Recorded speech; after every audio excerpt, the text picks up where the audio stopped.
Hello, everyone. Before we get started with this episode, I want to urge you to stay tuned all the way to the end. I think you'll want to hear what my guest Weston Brown said at a school board meeting after I interviewed him. I'm in the top 3% of my class. I'm on track to graduate with a multiplier in my degree and with distinction. And I don't say any of this to sit here and talk about myself or to brag, but I simply want to emphasize to y'all who it is that is upset about this book ban. And it's not just delinquents who want to read smut. It's honor students who want access to the full extent of their education. This is a 16-year-old student from Granbury High School in Granbury, Texas. She's speaking out against a proposed book ban in her school's library. I'm not going to sit here and talk about the complete slippery slope that book banning leads to. I'm simply going to say that no government, and public school is an extension of government, has ever banned books and banned information from its public and been remembered in history as the good guys. I also want to question, who is making this decision? I count probably, I'm going to say 10 people here, and then one politician and whoever's on this board. That's under 50 people sitting and deciding the information that thousands of students are going to have access to. And those people, like everyone else, like myself included, are going to be subject to prejudice. I don't mean this in a racial way. I don't mean this in a sexual way. I mean it in the purest sense of the word, being that their opinions are going to change what books that they think are and aren't appropriate. Hi, everyone, and welcome to another episode of Courageous Conversations about our schools. This is your host, Ken Feudernick, and today my guest is Weston Brown, a man who grew up in Texas and now lives in San Diego, California. Welcome, Weston. Hey, Ken. Thanks for having me. Unlike most of my other guests, Weston is not an educator. He's not an author or an education policymaker, but this is a story about education. But that part of the story, the part that relates to the books and reading materials students have access to, an issue that is right in the middle of the education culture wars, comes a little bit later. We're going to begin by having Weston tell us about the interesting and rather unique life he had growing up in Dallas, and then what happened after he left home and moved to California.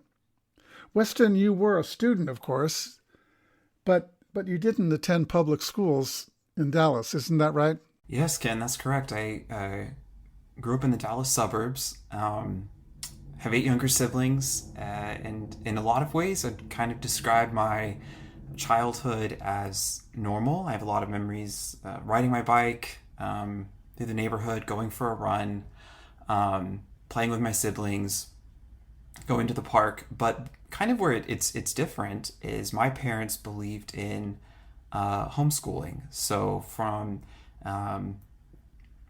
pre-K age all the way through high school, I was fully homeschooled and had maybe 1 or 2 semesters at a homeschool co-op, but everything else was parent taught.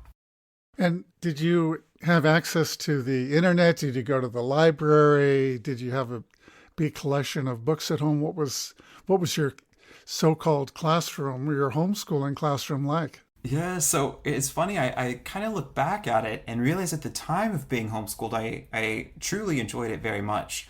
Our family had a more flexible schedule. We got to go on trips. But as I've gotten, a little bit older, I look back and see how profoundly lacking it was in many ways, giving me a foundation. We did have access to the internet, but it had many layers of filtering and protection. So it's very, very limited internet access. We owned a television, but it was not connected to cable or satellite. And we would go to the library, but any book that was in our home, whether it was from our local public library or one that we already had in our collection, was very carefully reviewed and had to have a kind of religious context that it was coming from. And some books even had pages removed if they went over things like human anatomy or other topics that my parents felt were off limits were removed from the home. A lot of stories that are very beloved, Harry Potter or Lord of the Rings, some of those classics were not allowed. My parents religious persuasion kind of had them in a place that they believed that reading material like that could lead to things like demonic possession or physical sickness or illness or other just negative, kind of undescribed negative happenings in your life by being exposed to material like that. So our reading material was very specially curated and typically ended up being kind of Christian historical fiction was the closest genre that was allowed. And at the time, it didn't really concern you. You didn't know any different, right? Exactly. I didn't know. Yeah, you don't know what you don't know, I guess. And so, there were certainly a lot of great memories. I remember of all the things that were banned, for some reason, Narnia was allowed. And I remember going to the library and getting those books and reading them with my mom. And she would animate her voice for the characters and just kind of get lost in that world. And so, yeah, I didn't know any better. I enjoyed it. I remember some occasions of missing out, looking at my cousins or other people that I knew of who were getting to read a series or waiting for the next Harry Potter book to come out. And I felt on one hand a little superior. I felt like I was a bit better off because I wasn't reading those bad things, but I also felt like I was missing out. So then, Weston, fast forward to a time when you were getting old enough to move out, and you did move out, and talk about what that transition was like for you. So I grew up, was educated through high school, lived at home till I was about 21 years old. Meanwhile, something I'd been keeping to myself that whole time was my sexuality, questions that I had about who I was, and noticing that I was, different than most of what I was allowed to see or experience. And so I had moved out and started dating even and was on my own and kind of gaining my independence in 21, 22 years old. That is kind of when my world and my relationship with my parents shattered, as both of us knew it. Prior to that, we had some disagreements. I stopped going to their home church and in place went to a local mega church. And so there were some differences, but they were the kind of differences that we could reconcile. But I ended up coming out to them in February 2018, and that was kind of when everything changed, and I saw a different side of my parents that I had never seen. So now you're 24, you've been out of the house 2 or 3 years, and up until that point, the relationship with your parents is pretty strong, but then you decide that you want to share with them the story, your story, and who you are, and something about your sexuality. How did you do that? Yeah, so it was a conversation I wanted to have in person with them, but the religious beliefs and their reaction, we didn't talk directly about other sexual identities or really about sex at all. It was very much so off limits and something that wasn't talked about past the extent of the importance of abstinence and that you wouldn't, nothing beyond holding hands was to happen until you were at the altar getting married, was their ideal. So these kind of other topics were off limits, but I had decided that it felt pretty volatile and sensitive, and what felt safest to me was to come out via a letter.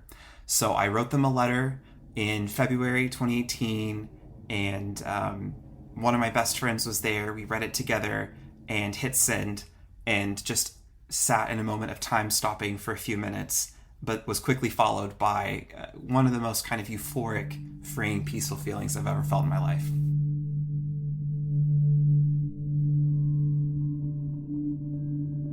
Dear Mom and Dad, I'm writing this to share something that I've wanted to share with you, yet have held back for a long time.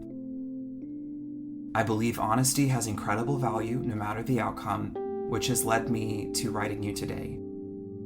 Hurting anyone, especially my family, is the farthest thing in the world that I would want. It is with great relief, clarity, and vulnerability that I share this with you. I am gay. It's something I've known for a long time and ignored, thinking it could change for the sake of others' happiness.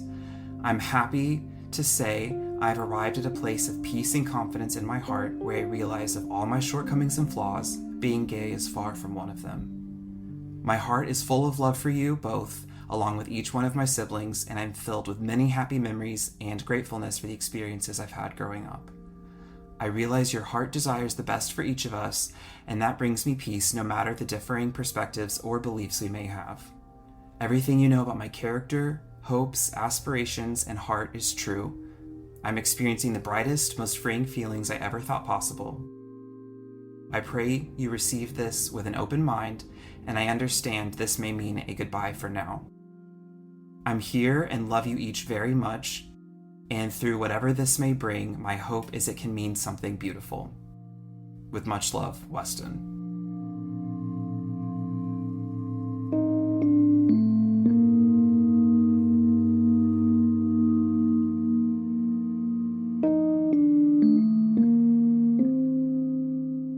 After that, they reacted pretty strongly and kind of on par for what I had expected. They offered for me to quit my job and move back home. They offered to help connect me with Christian counselors. And if you can't see, I'm doing air quotes on my side of the room. Christian counselors that they felt could provide help for me to become fixed. They provided resources and various religious material and said that I was mentally ill, that I was demonically possessed. And they would follow every one of those messages up by saying, we love you, we care about you. So it's really confusing because, no one else said I love you, but then proceeded to say you're mentally unwell or demonically possessed. They also felt a need to protect my younger siblings from me, and so they I was not able to now going on 5 years, have not been able to go home for Christmas or Thanksgiving or see my siblings for their birthdays. My parents have been open to keeping communication over a phone call and phone calls and text messages, but stopped all other interaction or visits that may happen unless it was at some sort of public place or event of that nature, but certainly not able to go into their home after that. Weston, what do you suppose they were afraid of having you come home and interact with your siblings? Were they thinking that somehow you might influence them in a way that they didn't want? It's a tough question to answer. I don't fully understand, even to this day. It was never a conversation of you need to stop coming over because you're bringing alcohol into the home. You're showing up high. You're belligerent. It was certainly nothing measurable that was unhealthy or damaging. I communicated that to them. I tried to say, I grew up in the environment that you wanted for me, and yet this is still who I am. Don't you see? You can't change someone else. We are who we are. And maybe you can coerce someone into agreeing or influence them in a certain way, but nothing I can do can change my siblings. All I can do is love and support and be there for them. Even if I wanted to change something about them, I can't get them to change anything that's not already in their minds or in their heart. And I think it's kind of maybe this concept of they fear what they are. And in the Christian faith that I grew up with was heavily based on evangelizing and changing other people. And I think that they see that lens of when you're, a Christian doing it, it's a good thing. But if you have a different message, if you're gay, you're evangelizing for that and pushing ideals and changing beliefs that have remained unquestioned. I think it's that they fear that I would do what they do, and that's not the case. And I've tried to share that with them, but that's not something that they've come to terms with yet. What I'm hearing is that they have a sense that people are very impressionable, and that can work in a positive way if you're trying to convert someone or tell someone about a set of religious beliefs you have, and that you could convince them to embrace what you embrace. But it can also, from their perspective, work very negatively if people are around others or around other material that is contrary to what you believe in.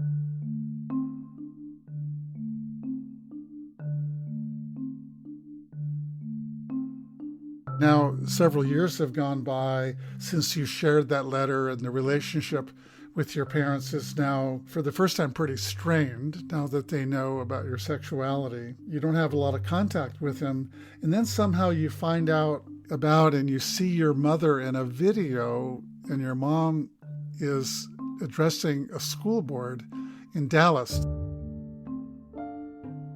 Apparently, a few months back, my mom and my dad, my siblings, had moved from our home in the Dallas area to Granbury, Texas. It's a small Texas town. It's grown quite a bit over the past years, but still kind of that southern small town feel in a lot of ways. And I don't say that as a negative at all. It's a beautiful place.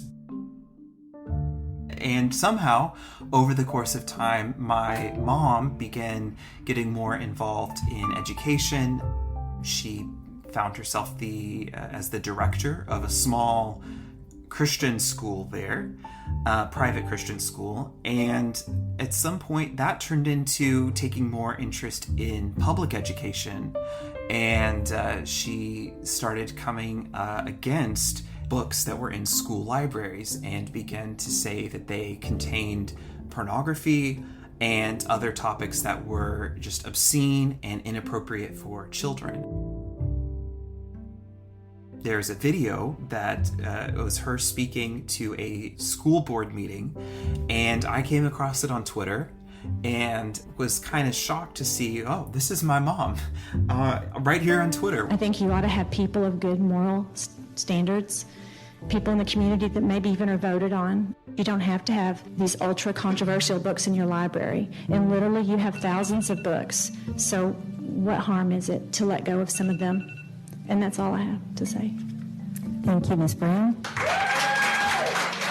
The video had probably 200,000 views or something. And it was a short clip, and she was calling on the Granbury School Board to repent for what they had done, which was providing these books to children, and for them to have less librarians reviewing books and to appoint a local pastor as a representative or spokesperson to have the authority to approve what books should and shouldn't be allowed in school libraries. And as I dug into it a bit more, found the website that listed the books, and while the initial message was these books are inappropriate for children, I found that over 80% of the books had stories or representation for LGBTQ or queer characters, and it felt personal at that point, that this wasn't just about appropriate material for children, but it was specifically silencing the stories of queer people. And then upon further, looking into the books, I found these weren't stories of fantasy or something. They were simply memoirs or stories about another person's experience. And that even in itself was more alarming, to take a religious filter on what stories can be shared and what experiences can be talked about in a public educational system. And from there, I discovered the books, retweeted a few comments, just kind of communicating my shock and frustration that you contrast trying to ban books with queer representation, my mom publicly saying this has nothing to do with LGBTQ issues, and contrast that with me being, effectively cut off from my family for 5 years, was, commenting on that. And then that put me in touch with a reporter from NBC News, and a story came out after that. They kind of shared the topics that we're talking about today, what it was like to grow up in an environment where education and information was limited, that kind of led us to this moment of you and I having a conversation. The school district or the school was that your mom went to, and when she asked the board members to repent, this wasn't a religious school, this was a public school? Yes, public school, Granbury ISD. So Granbury School District is a public school, and you're I'm almost thinking that the school board members had erred by having these materials and wanted them to repent. So I'm guessing there are people there that are Christian that attend the district, and there's some that are not. Some may be Muslim, some could be atheist, and but there are probably schools in that city or that are religious that are not public schools. But she and then they can do what they want with their reading materials. But she's asking a public school trustees of a public school district to remove these books because she feels that they're harmful and I guess somehow are not in line with her view of Christianity. Ken, that's exactly right. And furthermore, I left this out. I forgot, but my mom also, with another local Granbury resident, made allegations or filed charges against librarians, accusing them of distributing pornography to children, which opened an investigative case and also, as you can imagine, created quite a high pressure, intense situation for the librarians locally. And just kind of thinking about that of a mom who hasn't set foot in a public school in 30 years, has 9 kids, none of them have ever been involved or enrolled in a public school, is now trying to charge librarians with a horrible accusation, ruining people's reputation, taking the small town crowd and making them angry and activated on the basis of something like pornography being distributed to children, and escalating that further by making these accusations, which then kicked off an investigation that is, as far as I know, to this day still pending and in process, but of course has come to nothing from that. And then on my investigation of the books, they're listed on a website. They simply tell people's stories, and there hasn't been a single example of anything that was written with kind of a erotic intent or for anything other than education or someone telling their story. Weston, as you probably know, what your mother did is what parents and concerned citizens around the country and some politicians are doing, which is calling attention to something they see as a problem, which is that kids are being exposed to ideas, in this case, ideas that I guess are framed as pornographic by some or just inappropriate.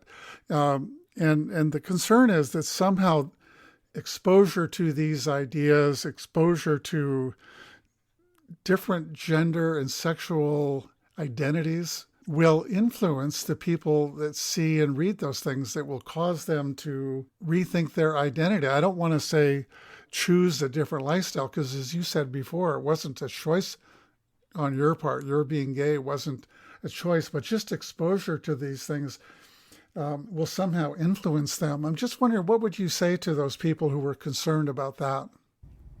Yeah, it's a good question. I think, looking back, I would have never used the word superstition before, but I realized that my family's faith growing up was filled with superstition, that simply seeing a movie that was scary, and I don't even mean a horror film, I mean a Disney movie that had a scary scene, or reading a book that had something scary in it, would alter someone's mental state or change them. Likewise, being exposed to talking about sex, talking sex education, discussing gender identities, discussing gender roles, any of those things could influence a person. I think to someone who has those concerns, as funny as it may sound, I really appreciate it. I appreciate someone who cares about the well-being of a child. I appreciate someone's intent to ensure that a child is raised in the best environment possible. But I would say to anyone, especially parents of those, or parents of children, or someone who's thinking of starting a family, I would encourage you to recognize that, or understand that children are much more resilient than you think. I think they can handle difficult conversations. And I think it's much better to have a difficult conversation with a child, adolescent, young adult, than to leave them unaware and vulnerable. I knew certain topics were off limits with my family. And so as I gained bits of access to the internet, I was finding completely unfiltered information on the internet at large. And I knew it was unsafe to have these conversations with my parents. So it left me very vulnerable in not understanding basic information about sex, healthy relationships, communication. So for someone who's concerned about the ultimate well-being of their child, I would urge them to, one, listen to librarians, listen to educators, listen to the people who actually work in the space, who are actually with your kids day to day, and listen to people who are researching children's well-being and mental health, and seek out resources to have the difficult conversations, because I know no one wants to picture their kid having a hard conversation, learning about something like sexual assault or learning about some of the darker aspects of the world that we live in. But I would urge parents to recognize and realize that even in these protected environments, even the one I grew up in that was perfectly to my parents' standard, I was still exploring these things in little bits and pieces. I was still having them. Nothing is stopping the conversation from happening. You're either diminishing it or delaying it, but in the process of diminishing and delaying it, you're leaving your children just exceptionally vulnerable. I think a lot of parents talk about the ideals, but I have a voice of someone who grew up in that environment that was extremely limited and managed and curated to their perfect religious tastes. And yet I still came up through this not ever losing my sense of self, knowing who I was, and knowing now, looking back at the younger version of myself, knowing what I needed was a safe adult, someone to talk to, someone to ask these questions. And so I would urge parents, instead of trying to silence books from being from stories from being told, or books from simply being on the shelves. Another point, these are not required reading. This is not curriculum. This is simply a book on a shelf. That how much better it would be to have a healthy relationship with your child, to build empathy, to build strong communication skills, for you to have this special role that is such a honor to walk your child into these phases of growing up that are difficult, instead of leaving them alone or making them feel that they can't have these conversations with you. So for parents who have that concern, thank you for that. Your kids need it. So much better to have concern than to not have concern. But please recognize that hard conversations are happening all the time. You cannot stop them. But what you can do is equip your child with the tools to communicate, and information that has been reviewed, edited, published, and that's age appropriate for them in these schools. Because you can't make the conversation go away, but you can do something about actually having them. So Weston, you know what it means to be a Christian, or some version of it, and you've, I'm sure, thought about your own religious points of view, but do you think your advice applies to Christian parents as well as non-Christian parents? Well, Ken, I typically try to keep my advice to myself or to people who are actually asking for it. I hope that advice translates. I wouldn't say it if I didn't believe in it. And I believe it applies. I think growing up, it's strange to see my parents support kind of a political movement and a broader ideology that feels to me so antithetical to what I was taught growing up. I learned help those who are suffering. I remember the Lord's Prayer that talked about forgiving debts as we are forgiven debts. We were told that people would know we were disciples of Christ by how we loved others, that was the mark. I was taught to be kind, compassionate, empathetic. I was taught to follow Jesus's footsteps by speaking truth to power, condemning those who are trying to gatekeep spirituality and limit others' access to God. The character of Jesus was someone who supported sex workers and the working class and the marginalized. And that is what I grew. And then you contrast that with some of the beliefs that I see now, and it just doesn't line up. It doesn't line up at all. I grew up in a family that believed you could heal someone through a prayer. And it's funny because now I recognize, obviously, sadly, I cannot do that, but I can vote for accessible healthcare. And as silly as that example may sound, I feel like I'm truer to those beliefs now by trying to help those who are marginalized, by trying to bring healing. Sure, it's not a magical prayer, but it brings it a little closer, and that's all I know. And so I don't know. Very long-winded answer of saying yes. I do. I say that it comes from the chest. It comes from a place of knowing what I believe, and I hope others can find some resonance and truth in those words. So it's now been maybe 5 years since you sent the letter to your parents telling them that you're gay, and during those 5 years, the relationship has changed pretty dramatically, and there's not been much communication. What would you like to say to your mother and father now about you? Yeah, that's a powerful question, isn't it? In a way, I have really said all that I have to say. I think, calling back to another letter that I wrote to them, I would just say what I've already said. I wrote this piece in 2019, and I said, my mindset is not to change anyone in my family, but to love, support, and care. It's disheartening that you will not believe me or try to see if a more connected relationship is possible. If something changes for you, I'd be overjoyed to be part of my family, and if not, it will be a loss to grieve for a long time. As you grieve the loss of who you think I was compared to who you think I am, please challenge yourself to ask if you really know me, and if not, what you want to do about that. What I want from life and my values have not changed, and I think a family separated is a tragic thing. Weston, I wonder, as we come to the close of this really moving conversation, moving for me, and I suspect for our listeners, how would you feel about my reaching out to your mother and your father and to see if they would be willing to just listen to this conversation you've had with me?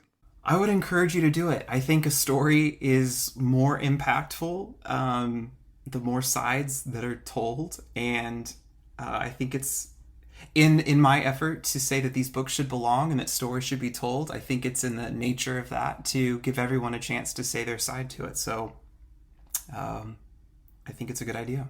Well, thank you. I think I'll try. We'll see what happens, and maybe your mom and dad would be willing to record a conversation and have it become part of this. I don't know. With your encouragement, I think I'll try.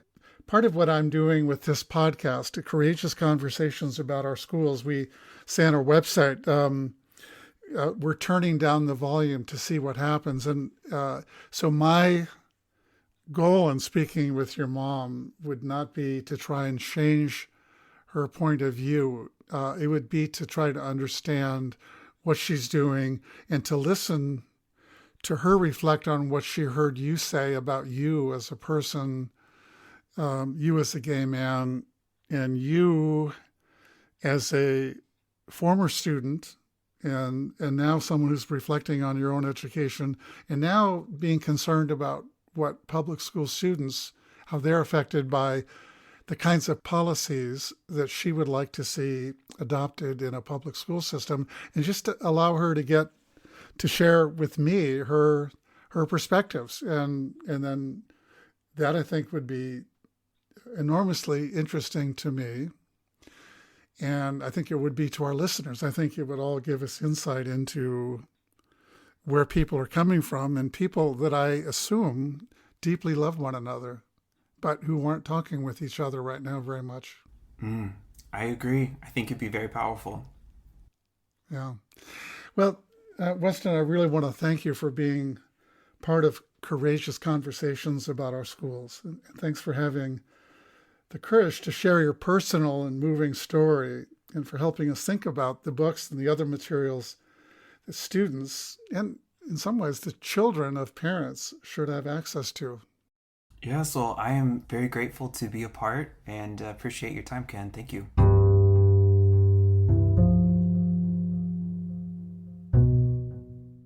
Well, I sent a message to Monica Brown, Weston's mother, with a link to my interview with her son. And I asked if she'd be willing to share her perspectives with me and our listeners. Monica listened to the interview, and her first words back to me were these. "This could not be sadder," she said. She politely declined my invitation to interview her, but I continued to correspond with her, even though I myself strongly disagreed with the choices she had made along the way and empathized so much with Weston. I also empathized with Monica. I had the sense that this whole story, the estrangement from her son, his estrangement from his siblings, which she had insisted on, was deeply painful to her. In her last message to me, she thanked me for my concern and wrote this: "Hopefully our story isn't over. There's always room for reconciliation."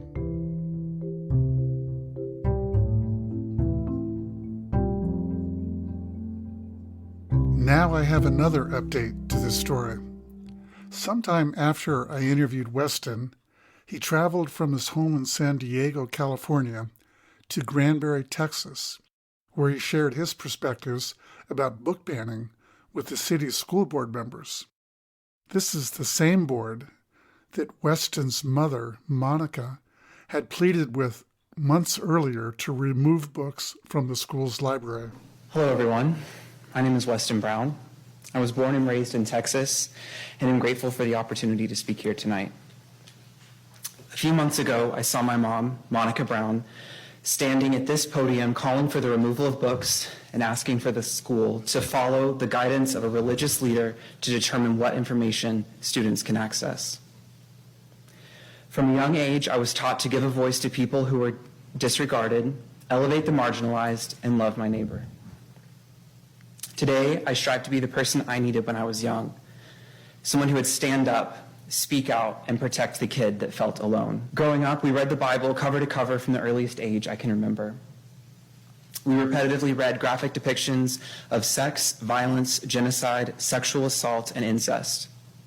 However, topics related to dating, safe sex, drugs, alcohol, or sexual identity were deemed inappropriate or too heavy to discuss. At 15, I was able to access the internet and slowly started piecing together answers to the questions that I had about queerness, gender, and sex. I was profoundly alone on that journey. I knew I didn't fit the blueprint for the life that my parents were grooming me for. I wanted so badly to know that someone like me could find peace, happiness, and love.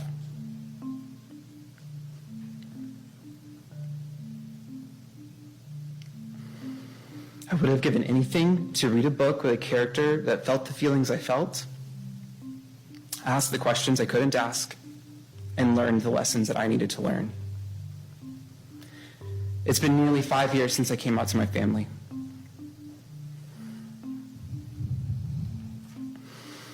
I'm not allowed to join in family celebrations or holidays, or be a part of my 8 younger siblings' lives, solely because I'm not straight. I believe my parents' response is due to a lack of education and representation afforded to them during their early years. This left them confused, and their confusion led to fear, and their fear has led to a family brutally torn.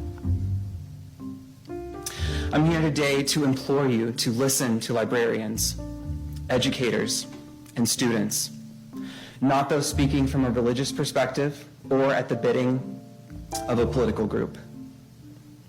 Schools should represent all students, regardless of race, gender identity, sexual orientation, or background. We expect you to lead the way in creating an environment that gives each student their best shot, having the information they need to thrive in and connect with the world around them. If you choose to marginalize difference and remove representation, you will only cause harm. History will remember your decisions and demand accountability. Show the world that Granbury will not succumb to fear, but will shine brightly leading the way for the next generation of Texans. Thank you for listening.